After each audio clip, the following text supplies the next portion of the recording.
We are living in hyper-nationalist times, and in these times when you live in nationalism all around us, why do you have to talk about nationalism at all? I think that is one major reason why we need to talk about it, because we are so entrapped in this whole idea of nationalism, which is almost part of our everyday life. It is part of our economics, it's part of our social life, it's part of our political life, it's part of our daily lives. Why it is so, those reasons I will discuss when I go ahead. For us, nation and nationalism, these two things are not really new. It has been part of our legacy. We inherited this whole idea of India, idea of Indian nationalism, idea of Indian nationhood from our freedom struggle. Most of our great nationalist forefathers, they spent their lifetime, almost 100 years, in defining this nationalism for us. This nationalism remained almost intrinsic to our growing up years, even after independence. But today, there has been something different. There is something has happened that we have been forced to actually go back to nationalism. I don't think we need to be such great nationalists after independence, because nationalism for us was a tool to fight against the colonial oppressors. While we were doing that, our forefathers, and I will name them one by one, and all of us need to remember them, because for us nationalism is not something which we have created for ourselves. It was something which was passed on to us by people who were better thinkers, who thought about India better than us, who understood India better than us, who understood Indian society better than us. So I think we need to go back to them when we think about nationalism. And that's what I'm going to do with you today. We see that there are a couple of names which are floated today in society in India and thrown at us by certain political leaders who are in power. They think that by using their names, they can somehow gain some mileage, some footage, and that agenda is very nakedly clear. We don't really have to struggle to understand why it is being done. And those names are Subhash Chandra Bose, Bhagat Singh. I include Maulana Azad. People are talking about him as well. People talk about Gandhi and Ambedkar all the time. Now, you cannot just talk about them. You just cannot name them. You have to understand them. You have to think what these people stood for. What were their ideals? What was the legacy they left behind? And the legacy I am talking today is of nationalism. What was the idea of nation and nationalism they perceived for us and left behind for us in their writings, in their statements, in their political speeches, and in various ways they try to convey a certain idea of India. We need to understand that nationalism actually is not something which we created ourselves. This is something which was imported from Europe. 19th century Europe actually created nationalism. It was needed by Europe in those times, and it was made use of by Germany, by Italy, by France, by so many other countries all over. And while doing that, they got into a different mode. They forgot about nationalism. They fought around nationalist idea, nationhood, etc. for years. And later on, they got out of it because they didn't really need to use it ever again, because they have used nationalism to the maximum. They fought wars in the name of nationalism, the First World War. They fought war in the name of nationalism, a Second World War. And so many other things happened. Now, that nationalism, that whole idea of nationhood was passed on to us by the British, by the Europeans, by the European experiences. And when people say, and there are a large number of people who believe that India was a nation for centuries, there are lots of people who have written about it. Tagore has talked about it, but we need to understand what sort of India Tagore talked about. Tagore didn't talk about a political identity, an identity which can give us a national identity. He talked of geographical identity, spiritual identity. He talked about so many other forms of Indianness. I want to use an example of Bal Gangadhar Tilak, who is actually called the father of Indian nationhood, Indian nationalism. He himself wrote, not once, several times, that nationalism is not an Indian idea. Nationalism we imported from abroad, from Europe. And we had to make use of that idea for our own struggle against colonial oppression, which we did. So this whole idea that India was a nation for centuries and India had been a nation for centuries is actually bogus. People like Lajpat Rai, who wrote extensively on this, were wrong on this premise, because one has to understand what sort of India we were, how divided we were, and this whole idea of nationhood was a very modern idea, a very imported idea. So that is something which we need to keep in mind. Now, when this idea comes to India, in the late 19th century onwards, and there are people like Tilak who start talking about it. There are people like Gopal Krishna Gokhale, people like Surendranath Banerjee, people like Mahadev Govind Ranade, all of them, and I'm taking these names because these are the people who began this whole idea of Indian nation and nationhood. Surendranath Banerjee, for example. All of them, or Bipin Chandra Pal, one can say, all of them defined nationalism in their own way. Many of them used religion to define it, but their usage of religion was a very, what should I say, was a very, very empathetic use. Empathetic in the sense that they didn't use religion to exclude anybody. They used religion in a very positive manner, in a very positive way. Like Bipin Chandra Pal, for example. Let me just give you one example. Bipin Chandra Pal, when he writes about India, he talks about India, and he talks about medieval India, for example. He says that India has been home to diverse people, diverse races who came to India, who had been coming to India for centuries, and the latest, before the British commerce to India, were the Muslims. But their rule, and this is, I am quoting them, these are not my words. He said, when they came here, when they established their empires here, established their rule here, they did not intervene with our cultural practices. They did not meddle with our cultural lives. We existed with love and care with each other for centuries. Hinduism itself as religion was not challenged by any of them. So this is Bipin Chandra Pal. And all those who talk about perpetual bloodshed during the medieval centuries are actually wrong. They should understand, they should go back to these nationalist leaders of India whom they espouse and they venerate all the time. Mere veneration is not enough. You need to understand what they stood for, what they talked about, what they wrote about. And there are so many examples one can give from that period. But this is one example I thought I should give you to understand what sort of nation and nationalism we were passed on by our great leaders. When we go ahead, we find people like Sarojini Naidu, people like later on, and I gave example of not just politicians or political leaders. There are people like P.C. Ray, who was a great scientist of India, or J.C. Bose, for example. Look at their writings. They just didn't do science alone. They actually talked about India.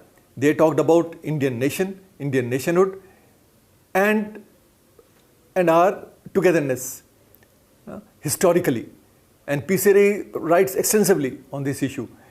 His book on his autobiography is full of references to medieval India. And he talks about medieval past, and I am emphasizing medieval because it is medieval past which is actually very, very important today. All the time we don't go back to ancient India. We only go back to medieval India as if India began during medieval centuries. No, that is an obsession we are living with today.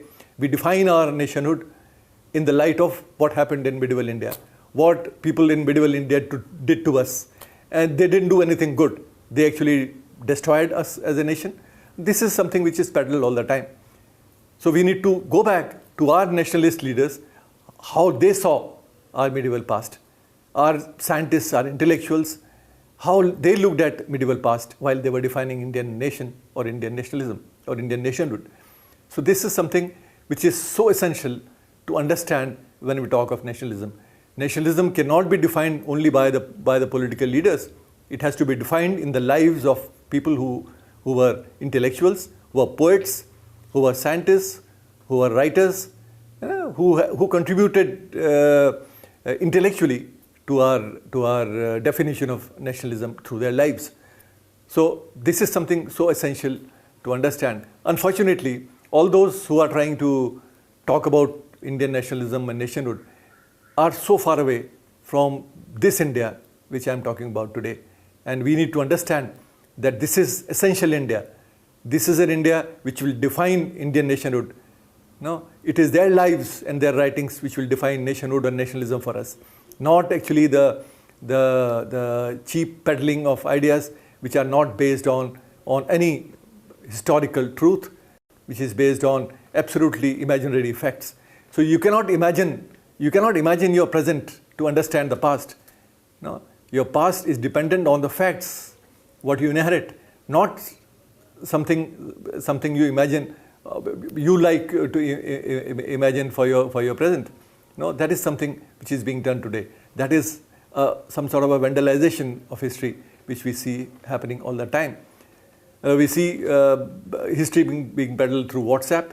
That is again, and I have seen lots of things being said on nationalism and Indian nationhood about on WhatsApp.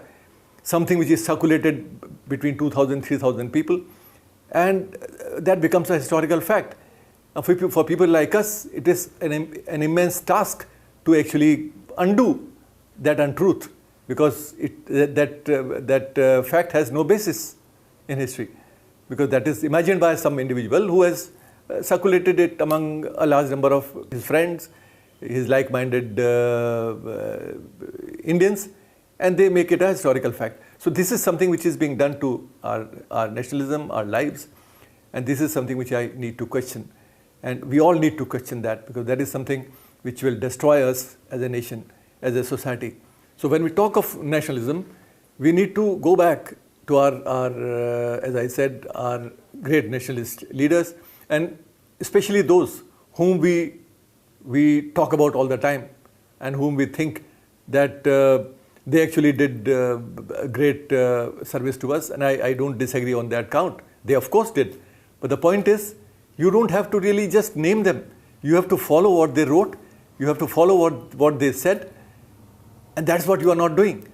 And in the context of nationalism, when we talk of Subhash Chandra Bose, we forget that Subhash Chandra Bose was not INA.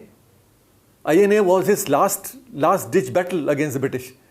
Subhash Chandra Bose is to be seen in the light of 1920s, in the 1930s, what exactly he did in those 2 decades, but that was the most formative phase of his life, politically and intellectually, because this is a phase when he wrote extensively, he mobilized the youth along with Jawaharlal Nehru all over the country, he formed Independence League, and he passed on an idea of India, of Indian nationalism, of scientific temper, scientific understanding, of women's rights.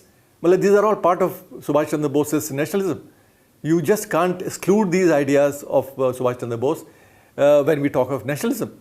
So this is what Subhash Bose did. We hardly talk about what actually Subhash meant by nationalism. Now, to quote few lines of Subhash Chandra Bose, he wrote once that communalism will go only when communal mentality goes. To destroy communalism is the responsibility of all. Only those who transcend this communal mentality will develop genuine nationalist mentality. So he is very clear. He said no communalist can be a nationalist. You cannot be a nationalist if you are a communal person. So that is Subhash Chandra Bose for us. And there are so many other things I can quote, because, but there's no time, I can't go into details. We talk of Ambedkar all the time. Now, Ambedkar did not write on nationalism very much. No, he generally kept away from such ideas, because his agenda was education, was development of a particular section of our oppressed society, which he did very well. But he didn't really talk much about nationalism for most part of his life. He wrote about nationalism only in a book which he wrote on Pakistan. And in 1930s, he formed a Labour Party in Maharashtra. As a Labour Party leader, he wrote few things, and I want to quote that.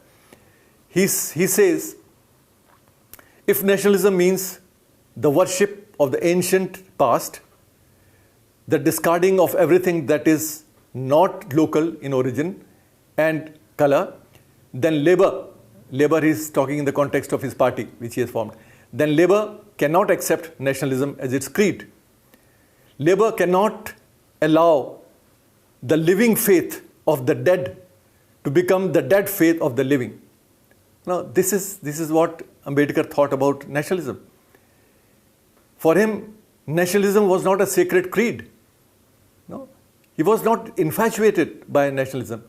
Nationalism for him was a tool, and was not a divisive tool. It was a tool which will bind people together, which will bring people together, not only just on the basis of communities, but on the basis of class, poor and the rich. All of them have to come together to formulate this nationalism which Ambedkar thought is the true nationalism for us. Another name which circulates very widely these days and used by the right wing in their political programs is the name of our iconic nationalist Shaheed Bhagat Singh. Now, Bhagat Singh for us is a great Shaheed, no doubt about that, no disagreement on that issue. But the point is, Bhagat Singh actually left behind something more than martyrdom. No, there were so many martyrs before him. There were martyrs along with him, the two of his associates, and after him as well. But the point is, what exactly Bhagat Singh thought about India? What was his vision of independent India? What sort of India he wanted? What was nationalism for him? What sort of nationalism he wanted to actually leave behind? Like, he's one of those people about whom we cannot have any misunderstanding, because he was one person who wrote extensively as a young man. So we cannot at all misunderstand him. We can only misunderstand him if we deliberately want to ignore what he wrote, what he said. Only then we can do that. Otherwise, all his writings are available not in just Hindi and English. They are available in so many Indian languages. So that is all the more reason for us to understand what sort of India Bhagat Singh wanted to leave behind. What was the nationalism he thought he should leave behind for us. And he is writing in 1920s. For us, 1920s, and for me, I keep talking about it because 1920s was one of the most crucial phases of our political battle. And let me digress a bit to just talk about 1920s and the importance of 1920s in our nationalism and our national struggle. Because 1920s saw the first non-cooperation movement of Mahatma Gandhi's mass movement. It saw the birth of in 1925 of RSS, of Rashtriya Swayamsevak Sangh, the right-wing group which is empowered today. It saw the founding of the Communist Party of India. It saw the flourishing of revolutionary ideology of Bhagat Singh and his associates in 1920s. It also saw the birth of the Tablighi Jamaat, the Muslim communalist groups which came up in 1920s. And it was also a decade which saw a huge labor movement in industrial areas. So it was a decade which saw a huge activity all over India. And a lot of communalism as well, because after non-cooperation movement, our nationalism was totally divided into communities, Hindus and Muslims, after the Khilafat movement and after non-cooperation, Chauri Chaura, etc. So all that is part of, I am not talking about that in detail. The point is, what exactly Bhagat Singh talked about nationalism. When he talks about nationalism, he believes that you cannot have a nation, you cannot have nationalism unless you start thinking of Indians as one. And in this context, he is not just talking about Hindu-Muslim issue. He believes that you cannot be a nationalist if you divide your own people on caste lines. And he writes a big article 928 where he says that why are we talking about our demands to the British? Why do we want an Indian nation, a freedom? If we divide our own people, if we suppress our own people, if we discriminate against our own people, our nationalism cannot be a successful nationalism unless we forget about this untouchability, about oppression, about discrimination in society. So we have no right actually to ask the British that we need equality. What sort of equality you want? So your nationalism need to be all pervasive. It has to include everybody, all members of society. And these are all his writings, and I'm just paraphrasing him. And you can go and read. And I always challenge people to go back and read Bhagat Singh. Don't read me, read him. Go back and read what he wrote. That will give you a better idea about what sort of India he wanted, what sort of nationhood he wanted, what sort of nationalism he stood for. He writes about the press, and he says that the responsibility of the press is to build a composite nationality. And unfortunately, the same press which should have been responsible to build composite nationality, composite nationhood, is actually dividing us. These are all his words. And he said they use provocative headlines to divide people. So unless this goes on, we just cannot think of a nation or nationalism which is composite, which is inclusive. So people like him stood for this sort of nationalism. People talk about his why I'm an atheist, and I always say that why I'm an atheist was not actually a harangue against God. It was surely, he wrote about God and his own antipathy towards the idea of God, but he was writing something more than that. He wrote about scientific thinking. He wrote about leadership. He said you cannot be, and he is writing in the context of Mahatma Gandhi, and you can use it even today. He said you cannot be a blind follower of any leader. You have to introspect. You have to judge him by his deeds, by his actions, and you just can't be blind follower of anybody, whether it is Mahatma Gandhi or it is somebody else. So he is someone who is talking in this sort of language as a young man, and we need to understand that these are the people who talked of nationalism, of idea of India, of idea of Indian nation, defined it for us in 1920s, and unfortunately we don't care to even remember what exactly they wrote about our India, what sort of vision they stood for. And this is something which we need to go back to. And unfortunately, we do everything else except going back to the ideas of our forefathers, whom we venerate all the time. We talk about Sardar Patel.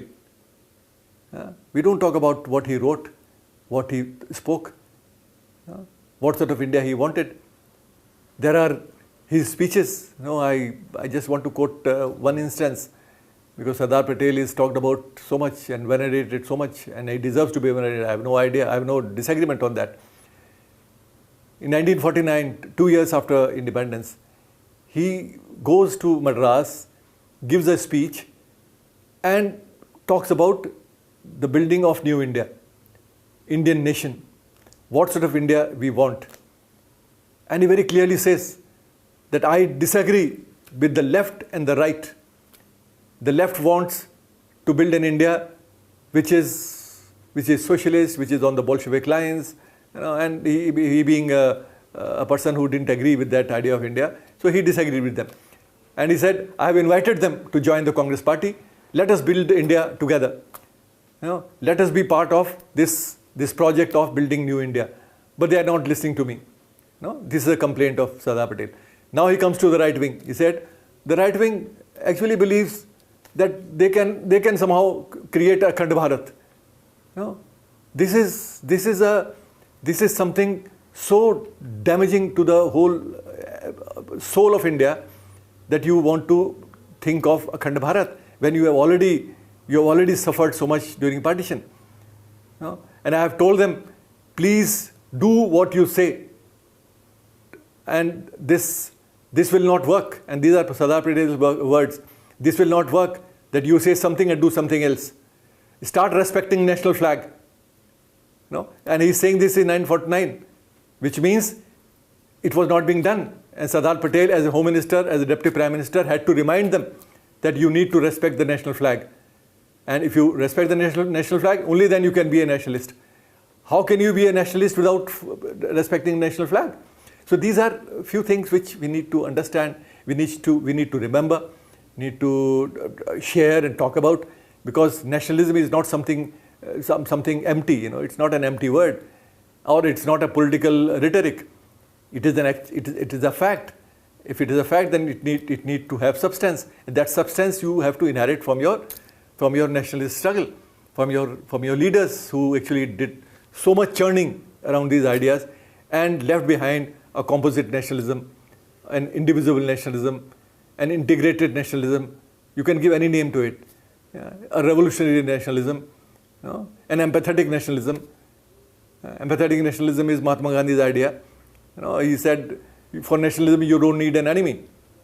You can be a nationalist without funding another.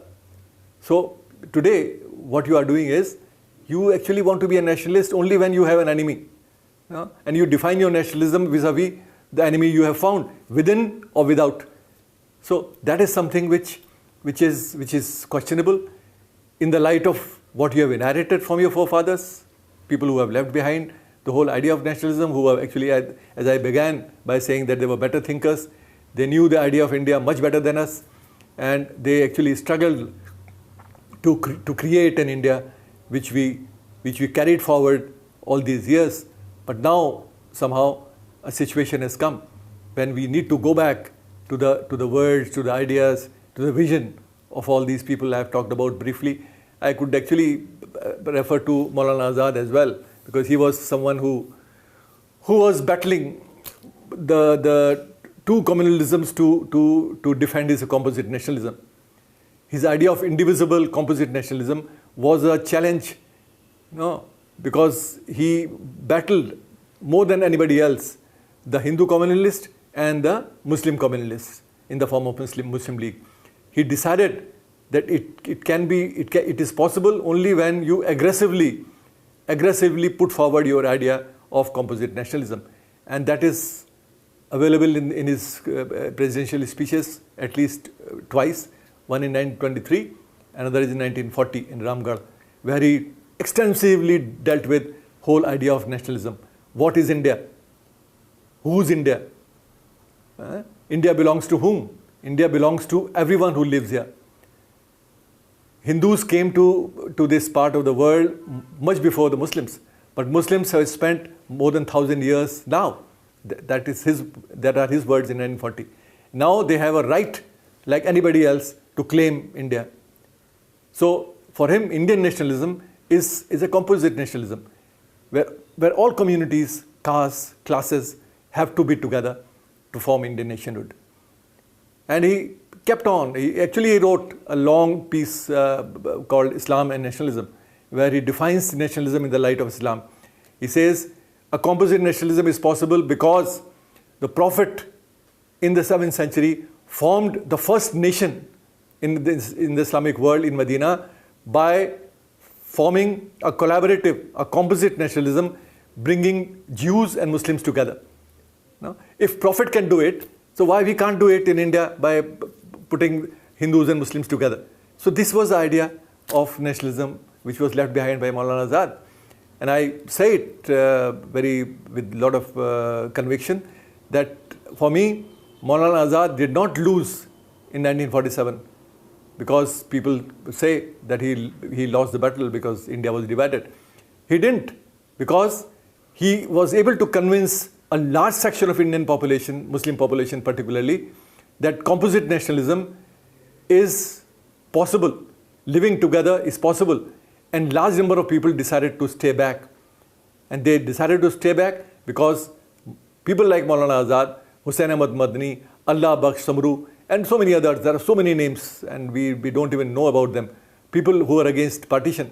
There were people who organized in 1940 a huge conference of Azad Muslim Conference, as it is called, which was against partition. In the same year, when Muslim League decided to pass a resolution on partition, in the same year, 2 months later, in Delhi, in this city itself, more than 1 lakh Muslims gathered under the leadership of Allah Bakhsh Samru, who decided and declared almost a battle against the Muslim League and their idea of Islamic nationalism and division of India on the lines of community, two-nation theory, etc.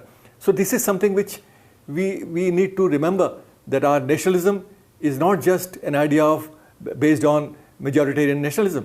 It was not just Hindu nationalism. People like Bhagat Singh, I forgot to mention that, Bhagat Singh was an atheist. If he was a proclaimed atheist, he wrote extensively on that. If he was an atheist, then how can he be a nationalist?